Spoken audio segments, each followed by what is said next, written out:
అందరికీ నమస్కారం అండి. Welcome to Darshan library. AP DSC 2025 సంబంధించి లేటెస్ట్ అప్డేట్ అయితే వచ్చిందండి.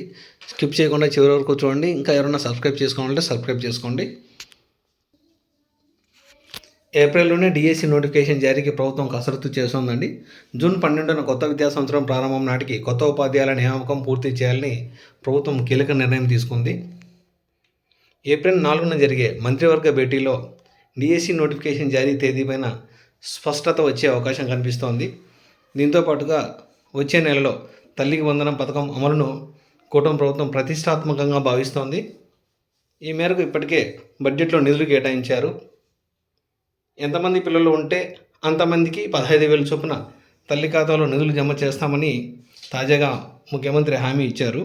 కాగా ఇప్పటికీ ఈ పథకం అమలుకు వీలుగా అర్హతలు, మార్గదర్శకాలపై కసరత్తు కొనసాగుతోంది. ఏదేమైనప్పటికీ డిఎస్సి పైన ఈరోజు జరిగే మంత్రివర్గ భేటీలో ఒక స్పష్టత వచ్చే అవకాశం కనిపిస్తోంది. అలాగే టెట్ నిర్వహించే అవకాశం కూడా కనిపించడం లేదు. టెట్ మీద కాకుండా డిఎస్సి మీద మాత్రమే తమ దృష్టిని కేటాయించినట్లయితే విజయావకాశాలు ఎక్కువగా ఉంటాయి. All the best.